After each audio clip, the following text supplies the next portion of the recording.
Shalom jemaat Tuhan yang terkasih. Pada saat pagi hari ini kita patut bersyukur kepada Tuhan. Tuhan telah menjaga kita sepanjang hari ini.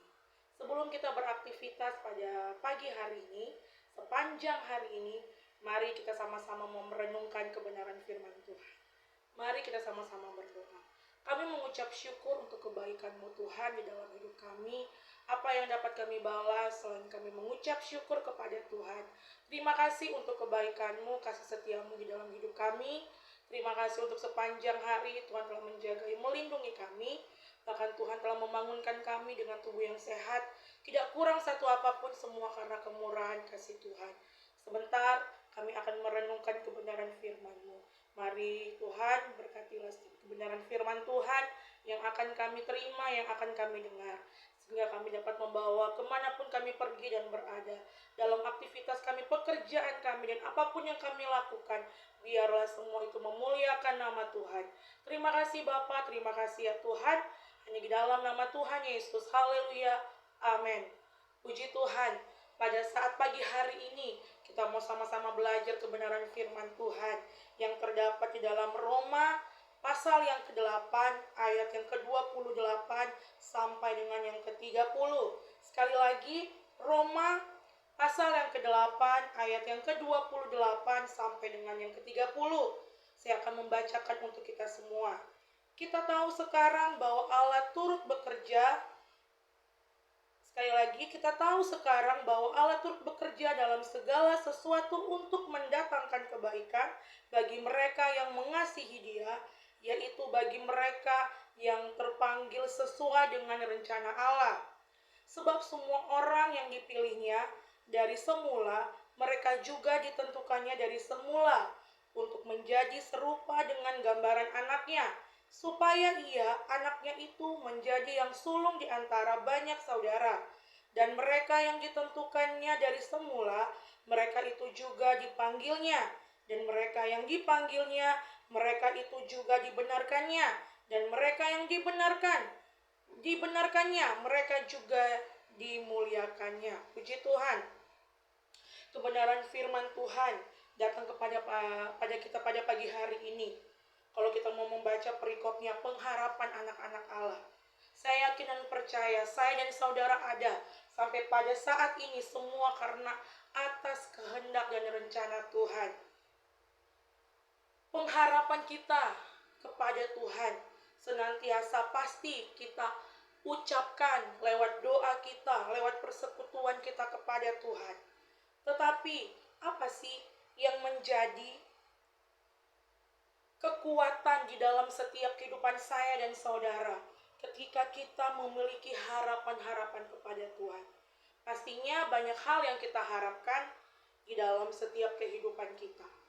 Tetapi yang menjadi pertanyaannya, sudahkah kita melakukan pekerjaan-pekerjaan yang Tuhan berikan dalam setiap kehidupan kita?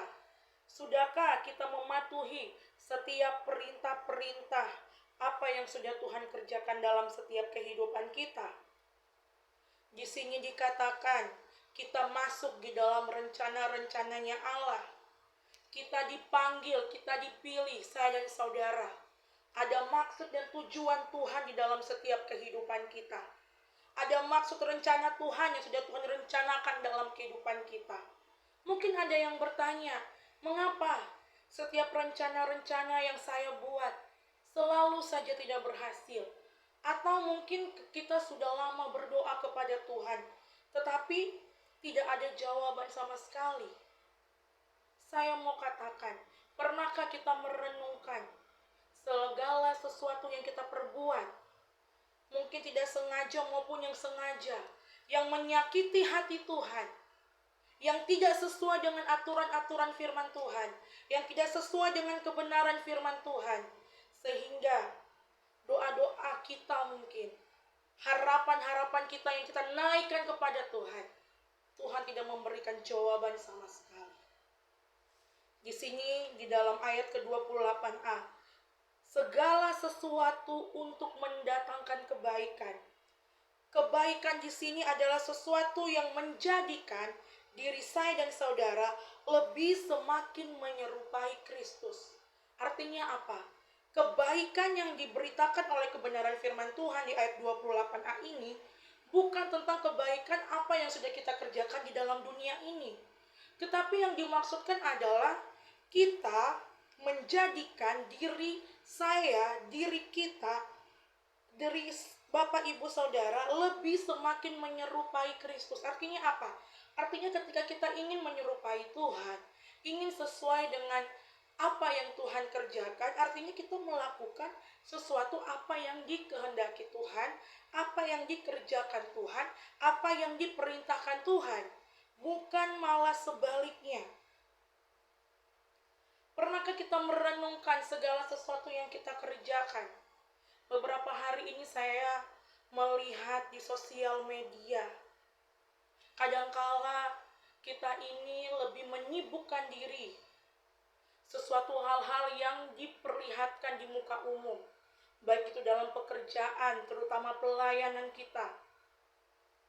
Pernahkah kita berintrospeksi? Pernahkah saya dan saudara berpikir bagaimana ibadah kita kepada Tuhan?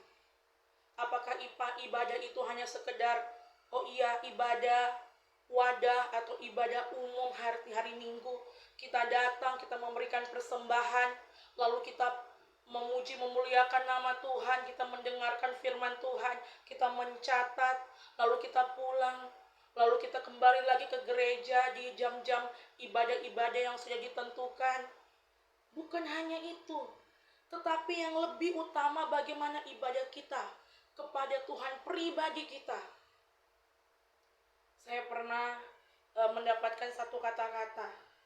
Kadangkala ketika kita hadir di ibadah, kita baru mau berjalan ke tempat ibadah, tetapi kita sudah merusakkan hati kita.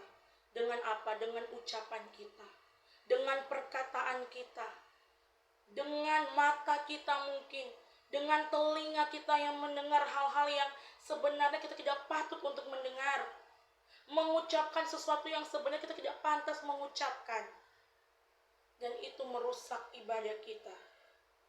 Dan mungkin kita tidak sadar, kita datang ke gereja, lalu selesai beribadah kita berkumpul lagi mungkin, atau kita melakukan hal-hal apapun yang menyakiti hati Tuhan, sehingga kita tidak bisa memberikan yang terbaik untuk Tuhan. Biarlah kebenaran firman Tuhan pada pagi hari ini mengingatkan saya dan saudara, segala sesuatu untuk mendatangkan kebaikan Tuhan, kebaikan saya dan saudara, sesuai dengan rencana Allah. Kalau saya dan saudara ingin masuk di dalam rencana Allah, kita mau belajar untuk menjadikan diri kita lebih semakin menyerupai Kristus. Kita mau pakai bibir lidah kita mau pakai pikiran kita, telinga kita, mata kita untuk hal-hal yang positif. Mari di tahun 2024 ini, kita mau belajar memberikan yang terbaik untuk Tuhan. Kita mau belajar, mau beribadah dengan hati yang tulus dan ikhlas kepada Tuhan, tanpa sesuatu hal apapun. Jangan pernah kita mengotori dengan lidah kita, telinga kita, mata kita untuk hal-hal yang sebenarnya tidak perlu kita ketahui. Tapi mari kita mau hadir, beribadah kepada Tuhan, menghadap tahtanya yang kudus, untuk memuji memuliakan nama Tuhan, agar setiap apapun yang menjadi pekerjaan kita dalam ibadah, itu dapat menyenangkan hati Tuhan. Amin. Puji Tuhan, biarlah renungan firman Tuhan ini dapat menguatkan kita, mengingatkan kita. Mari sama-sama kita berdoa. Kami mengucap syukur untuk kebaikan-Mu Tuhan. Kami sudah merenungkan firman-Mu. Terima kasih untuk firman-Mu yang menguatkan kami, menegur kami, mengingatkan kami, agar apapun yang kami kerjakan, lakukan dalam kami persekutuan dengan-Mu, ibadah dengan-Mu Tuhan. Kami mau memandang Engkau saja. Kami mau memberikan diri kami kepadamu. Kami mau pakai bibir lidah kami untuk memuji memuliakan nama-Mu, telinga kami untuk mendengarkan setiap firman-Mu. Terima kasih Tuhan, terima kasih. Biarlah sepanjang hari ini kami mau berjalan bersama-sama dengan Tuhan. Berkatilah aktivitas kami, Engkau yang menjagai, melindungi kami, keluar masuk kami, kemanapun kami pergi dan berada. Menjadi kebutuhan kami Tuhan yang mencukupkan. Ampuni setiap dosa dan kesalahan kami. Hanya di dalam nama Tuhan Yesus. Haleluya. Amin. Terima kasih. Selamat pagi. Tuhan Yesus memberkati.